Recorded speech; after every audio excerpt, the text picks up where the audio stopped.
প্রিয় ছাত্র বন্ধুরা, দীপঙ্কর ডিএসআর চ্যানেলটিতে তোমাদের আবারও স্বাগত জানাই। আজকের এই পর্বে আমরা উচ্চ মাধ্যমিক ভূগোল এবিটিএ টেস্ট পেপারের 151 পাতায় যে এমসিকিউ এবং এসিকিউগুলো রয়েছে সেগুলোর উত্তরগুলো আমরা দেখে নেব। তো চলো প্রথমেই আমরা দেখে নেব যে এমসিকিউ এর উত্তরগুলো কি রয়েছে। প্রথম প্রশ্ন, পাললিক শিলাস্তরে জমে থাকা জলকে বলা হয় সহজাত জল। দ্বিতীয় প্রশ্ন, চুনাপাথরের গুহার দ্রবীভূত চুন তির্যকভাবে বৃদ্ধি পেলে গঠিত হয় হ্যালিকটাইট। 3 নম্বর প্রশ্ন, একাধিক ব্লোহোল সংযুক্ত হলে যে দীর্ঘ ও সংকীর্ণ খাড়ির সৃষ্টি হয় তাকে বলা হয় জিও। 4 নম্বর প্রশ্ন, ডেভিস সমপ্রায় ভূমিকে নিম্নলিখিত নামে অভিহিত করেন, সেটি হচ্ছে পেনিপ্লেন। 5 নম্বর প্রশ্ন, চ্যুতি বরাবর প্রধান নদী ও উপনদীগুলি সমকোণে মিলিত না হয়ে স্থূলকোণে ও বা সূক্ষ্মকোণে মিলিত হয়ে যে নদী বিন্যাস গড়ে তোলে তাকে বলা হয় কৌণিক নদী বিন্যাস। 6 নম্বর প্রশ্ন, জলাভূমি অঞ্চলে যে মাটি সৃষ্টি হয় তাকে বলা হয় বগ মাটি। 7 নম্বর প্রশ্ন, প্রশমিত মাটির পিএইচ এর মান 7। 8 নম্বর প্রশ্ন, হ্যারিকেন সৃষ্টি হয় ক্যারিবিয়ান সাগরে। 9 নম্বর প্রশ্ন, শীতকালীন বৃষ্টিপাতের জলবায়ু হল ভূমধ্যসাগরীয় জলবায়ু। 10 নম্বর প্রশ্ন, লবণাক্ত মাটিতে যে সব উদ্ভিদ জন্মায় তাদের বলা হয় হ্যালোফাইট উদ্ভিদ। 11 নম্বর প্রশ্ন, প্রাকৃতিক বাসস্থানে জীবের সংরক্ষণকে বলা হয় ইনসিটু সংরক্ষণ। 12 নম্বর প্রশ্ন, সবচেয়ে ধ্বংসাত্মক প্রাকৃতিক বিপর্যয় হল ভূমিকম্প। 13 নম্বর প্রশ্ন, প্রাথমিক স্তরের অর্থনৈতিক কাজের উদাহরণ হল পশম সংগ্রহ। 14 নম্বর প্রশ্ন, জীবিকা সত্তাভিত্তিক কৃষির প্রধান ফসল হল ধান। 15 নম্বর প্রশ্ন, শিকড় আলগা শিল্প বলা হয় কার্পাস বয়ন শিল্পকে।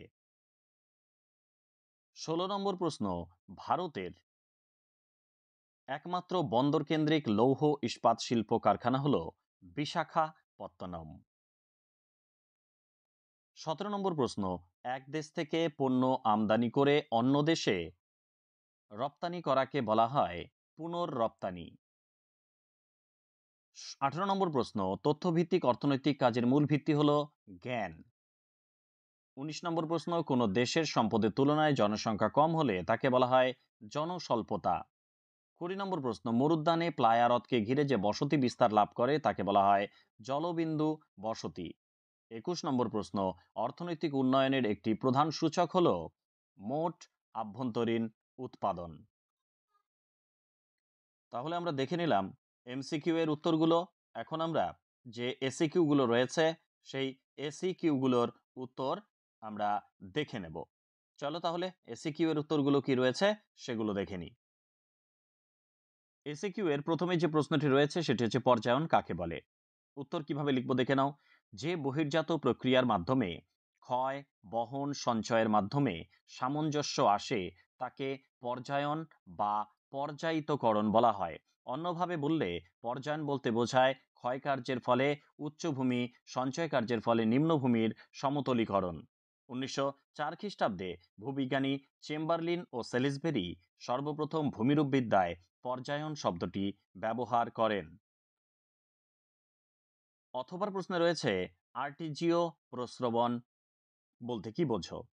দেখো উত্তর, কোনো অধভঙ্গ আকারে গঠিত দুটি অপ্রবেশ্য শিলা স্তরের মাঝে অবস্থিত প্রবেশ্য শিলায় সঞ্চিত জলরাশি পর্যন্ত কোনো কূপ বা গর্ত খনন করলে জলের স্বাভাবিক চাপে পাম্প ছাড়াই ওই জল প্রবল বেগে ভূপৃষ্ঠে বেরিয়ে আসলে তাকে আর্টিজিও কূপ বা প্রস্রবণ বলা হয়। ফ্রান্সের আর্তোয়া প্রদেশে সর্বপ্রথম এই কূপ খনন করা হয় বলে এর নাম আর্টেজিও কূপ বা আর্টেজিও প্রস্রবণ বলা হয়েছে। 2 নম্বর প্রশ্নে স্ট্যাক কি।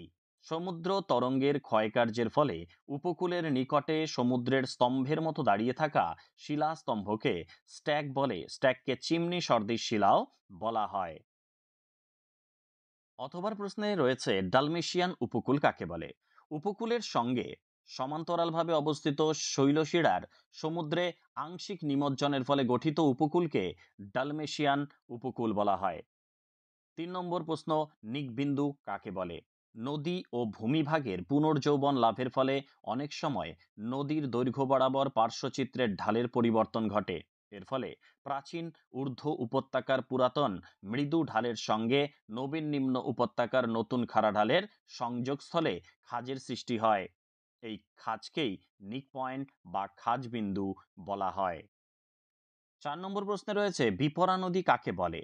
যেসব নদী ভূমির প্রারম্ভিক ঢালের বিপরীতে অর্থাৎ শিলাস্তরের নতির বিপরীত দিকে প্রবাহিত হয় তাদের বিপরা নদী বা বিনতি নদী বলা হয়। অথবা প্রশ্নে রয়েছে পিনেট জল নির্গম প্রণালী কি? ইংরেজি পিনেট শব্দের অর্থ পাখির পালকের মতো। ভূমিরূপ দ্বারা প্রভাবিত যে নদী নকশায় মূল নদী ও তার উপনদীগুলি পরস্পর খুব সূক্ষ্ম কোণে মিলিত হয় এবং তার জন্য সার্বিকভাবে পাখির পালকের মতো দেখতে নদী নকশা তৈরি হয়, তাকেই বলা হয় পিনেট নদী নকশা বা পিনেট জলনির্গম প্রণালী। এরপরের প্রশ্ন 5 নম্বরে রেগোলিথ কি?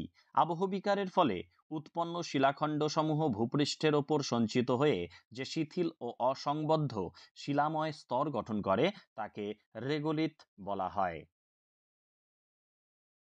অথবা প্রশ্নে রয়েছে ইলুভিয়েশন কি? বৃষ্টির জলে দ্রবীভূত অবস্থায় বা ভাসমান অবস্থায় মৃত্তিকার উপরিস্তর থেকে যে সমস্ত পদার্থ যান্ত্রিক বা রাসায়নিক বিক্রিয়ার প্রভাবে নিচে নামতে থাকে সেগুলি মৃত্তিকার নিম্ন স্তরে সঞ্চিত হতে থাকে। এই সঞ্চয়ন প্রক্রিয়াকেই অভিবাসন বা ইলুভিয়েশন বলা হয়। 6 নম্বর প্রশ্ন নিমজ্জিত ভাসমান জলজ উদ্ভিদ কাকে বলে? উত্তর, যে সমস্ত উদ্ভিদ জলের মধ্যে সম্পূর্ণ নিমজ্জিত অবস্থায় ভাসমান থাকে তাদের নিমজ্জিত ভাসমান জলজ উদ্ভিদ বলে।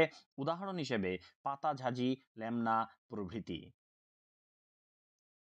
7 নম্বর প্রশ্ন জেট বায়ু প্রবাহ কি? ইংরেজি জেট শব্দটির আবিধানিক অর্থ হলো সংকীর্ণ পথ দিয়ে প্রবল বেগে বের হওয়া। আবহবিদ্যায় জেট বায়ু প্রবাহ বলতে ট্রপোস্ফিয়ারের ঊর্ধ্ব সীমা বরাবর প্রবাহিত অত্যন্ত দ্রুতগতি সম্পন্ন সর্পিলাকার অতি শীতল বায়ু প্রবাহকে বলা হয় জেট বায়ু প্রবাহ। অথবার প্রশ্নে রয়েছে আইটিসিজেড কি? নিরক্ষীয় নিম্নচাপ অঞ্চলে উত্তর দিক থেকে আগত উত্তর পূর্ব আয়নবায়ু এবং দক্ষিণ দিক থেকে আগত দক্ষিণ পূর্ব আয়নবায়ু প্রবাহিত হয়ে এসে মিলিত হয়। এই কারণে এই অঞ্চলকে আন্তঃক্রান্তীয় অভিসরণ অঞ্চল বা মিলন অঞ্চল বা ইন্টার ট্রপিক্যাল কনভার্জেন্স জোন বা সংক্ষেপে আইটিসিজেড বলা হয়। 8 নম্বর প্রশ্ন জীববৈচিত্র্যের উষ্ণ কেন্দ্র বলতে কি বোঝো? যেসব প্রাকৃতিক বাসভূমিতে সর্বাধিক সংখ্যক জীব প্রজাতি অবলুপ্তির পথে অর্থাৎ সংকটাপন্ন সেই সমস্ত প্রাকৃতিক বাসভূমিকে জীব বৈচিত্র্য হটস্পট বলা হয়। 1988 খ্রিস্টাব্দে ব্রিটিশ বাস্তুতন্ত্রবিদ নরম্যান মায়ার সর্বপ্রথম জীববৈচিত্র্য হটস্পট শব্দটি ব্যবহার করেছিলেন। অথবা প্রশ্নে রয়েছে গ্রিন ডাটা বুক কি? যে পুস্তকে সংরক্ষিত ও অবলুপ্তির বিপদ থেকে মুক্ত জীব প্রজাতির নামের তালিকা সংরক্ষিত থাকে তাকে গ্রিন ডাটা বুক বলা হয়। 1987 খ্রিস্টাব্দে ইউক্রেনের উদ্ভিদ বিজ্ঞানীরা এই বুক প্রকাশ করেন। 9 নম্বর প্রশ্ন ডিএআরটি এর অর্থ লেখো। ডিএআরটি এর পুরো নাম হচ্ছে deep ocean assessment and reporting of tsunami. এরপর 10 নম্বর প্রশ্ন অর্থনৈতিক কার্যাবলী কাকে বলে? জীবন ধারণের উদ্দেশ্যে যে সমস্ত ক্রিয়াকলাপ দ্বারা মানুষ বিভিন্ন বৃত্তি বা পেশার মাধ্যমে আয় করে, অর্থ সামাজিক দায়িত্ব পালন করে, নিজেদের বৈষয়িক এবং দেশ বা কোনো অঞ্চলের অর্থনৈতিক উন্নয়নে অংশগ্রহণ করে তাকেই অর্থনৈতিক ক্রিয়াকলাপ বলা হয়। 10 নম্বরের অথবাতে রয়েছে ধান ভারতে ধান উৎপাদনে প্রথম স্থানাধিকারী রাজ্যের নাম লেখো। প্রথম স্থানাধিকারী রাজ্য কিন্তু পশ্চিমবঙ্গ। 11 নম্বর প্রশ্ন দক্ষিণ ভারতের ম্যানচেস্টার কাকে বলা হয়? উত্তর, কোয়েম্বাটুর। এর সাথে বলে রাখি উত্তর ভারতের ম্যানচেস্টার বলা হয় কানপুরকে আর ভারতের ম্যানচেস্টার বলা হয় কিন্তু আহমেদাবাদকে। 12 নম্বর প্রশ্ন শিপিং লাইন কি? সংজ্ঞায় যেসব কোম্পানি বা সংস্থার জাহাজ আন্তর্জাতিক বাণিজ্য পথে নিয়মিত পণ্যদ্রব্য বা যাত্রী পরিবহন করে থাকে সেই সব সংস্থা বা কোম্পানিকে শিপিং লাইন বলা হয়। 13 নম্বর প্রশ্ন জনসংখ্যা অভিক্ষেপ কাকে বলে? বর্তমান জনসংখ্যার কাঠামো, জন্মহার, মৃত্যুহার, অভিবাসন প্রভৃতির উপর নির্ভর করে ভবিষ্যৎ জনসংখ্যা সম্পর্কে যে পূর্বানুমান করা হয় তাকে বলা হয় জনসংখ্যা অভিক্ষেপ। আর 14 নম্বর প্রশ্নে রয়েছে কলকাতার সহযোগী ও পরিপূরক বন্দর কোনটি? উত্তর হবে হলদিয়া বন্দর। তাহলে আমরা দেখে নিলাম 151-52 পাতার এমসিকিউ এবং এসিকিউ এর উত্তরগুলো।